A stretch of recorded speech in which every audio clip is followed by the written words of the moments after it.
I need you to shut up about Caleb Williams, respectfully. Now, I understand that might come off as like I'm yelling at you or I'm being disrespectful. And honestly, it's not meant to be that. It's just the name of the title. And it's kind of trying to show you where we're coming from, what this actual video is about. And really what it's about is that the Rams, who I've been very, very critical of this whole offseason, just knocked out of the park in the draft.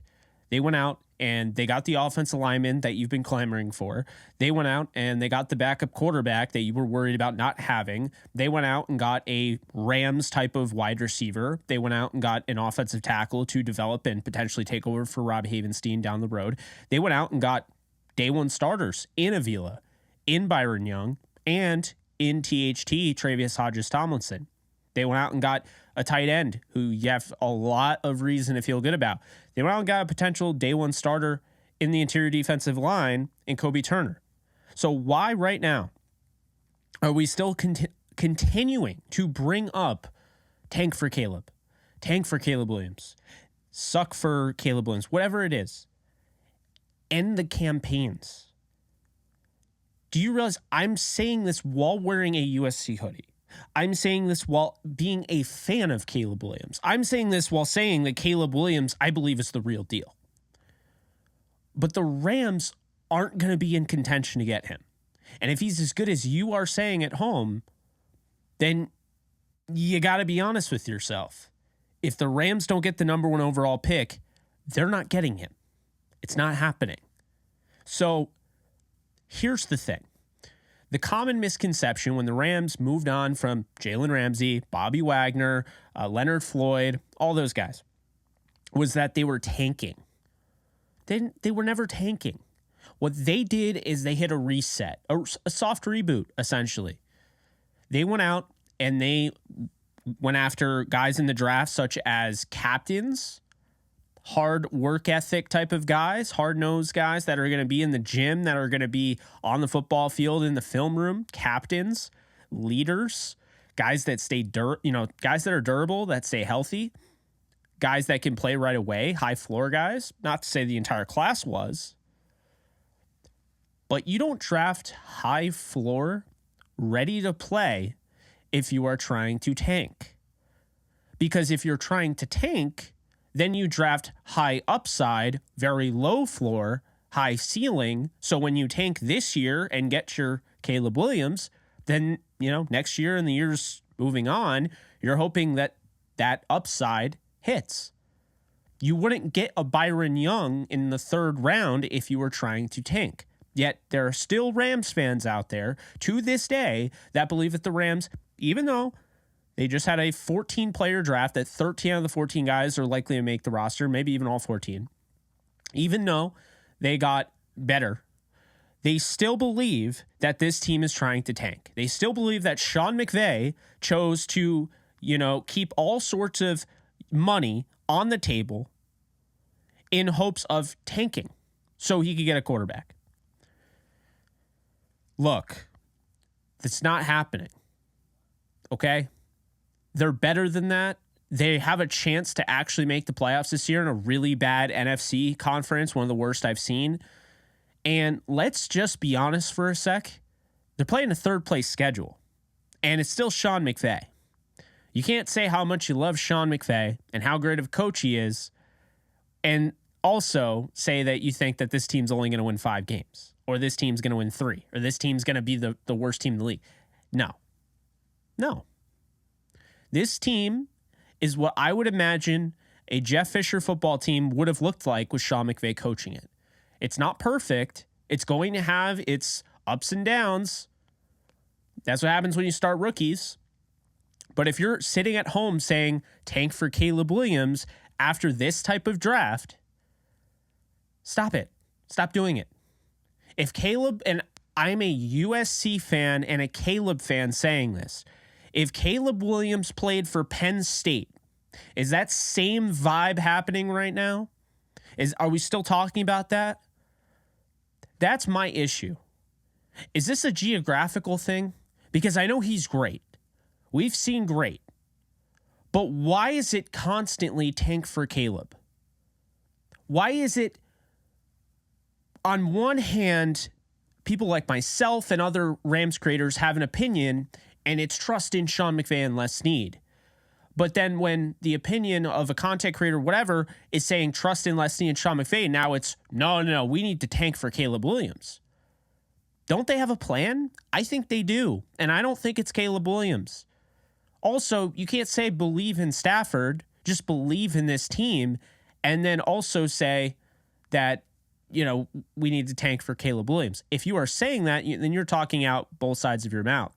So I had to make this video because it's been on my mind for a while. I have nothing against Caleb Williams. If I'm coming off like that, I'm literally wearing a USC hoodie, and I'm a big fan of his. And I remember actually being really excited the day he committed to USC to transfer from Oklahoma. But guys, we need to calm down with this. The draft just happened. You should be excited about the season. I understand this team probably is not winning the Super Bowl this year, but it doesn't mean they can't win it in 2024. Definitely doesn't mean they can't win in 2025. They have a plan. And you can say, well, this team won a Super Bowl, so just trust them. Then start trusting them. Because at the end of the day, I'm seeing way too much out there about tank for Caleb. They didn't draft high floor, low ceiling guys over high upside, very low floor guys to tank. That's not what they did. They didn't go out and get Stetson Bennett to tank. You don't draft Stetson Bennett unless you actually need the guy. Because Stetson Bennett is an older quarterback. They didn't draft him to tank. They drafted him because he can play right away if Stafford gets hurt, and they like him a lot, and they think that maybe down the road he could be a starter. They drafted Steve Avila because this guy's ready to play right away. He's a plug and play. You don't draft plug and play if you're trying to tank. If you're trying to tank, you're going to get those super raw trait-C guards, trait-C offensive tackles, trait-C quarterbacks, wide receivers, edge defenders. If you were trying to tank, you would draft guys like O'Shawn Mathis in the second or third round. Because O'Shawn Mathis is a guy that with high upside, very low floor. He's a guy that, they called a lottery ticket on NFL.com where, you go and you hope in 2 to 3 years with your coaching staff, he turns into something. You draft him in the 6th round. If you were drafting him that high, okay, you have an argument. But they're not tanking. They shouldn't tank. And tanking is stupid in general.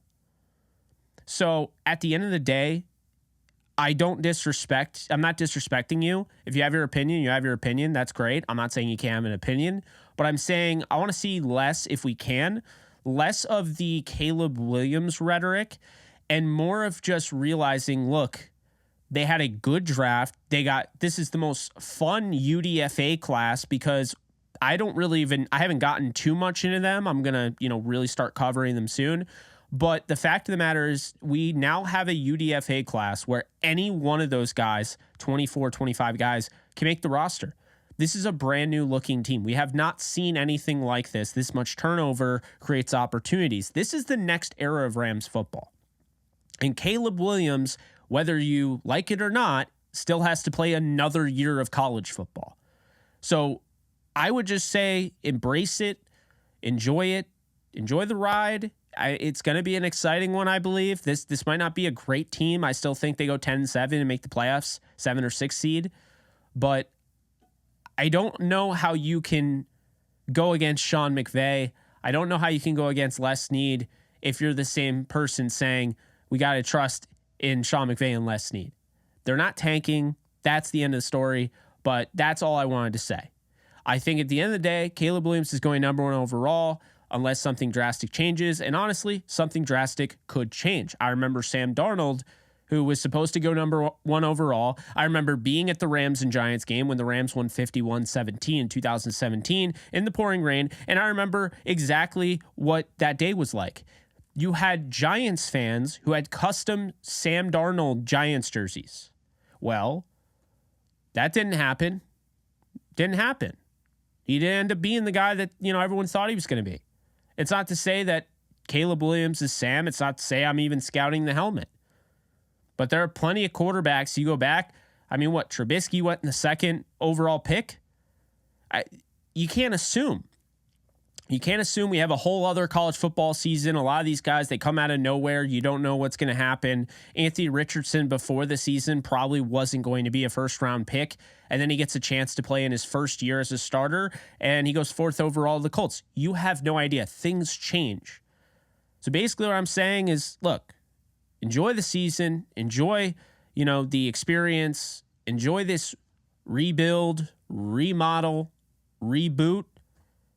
And just come along for the ride, because being the old man that yells at clouds about Caleb Williams for an entire year is going to exhaust you as much as it's going to exhaust everybody else. That is my PSA, and I'll see you guys soon. Later, folks.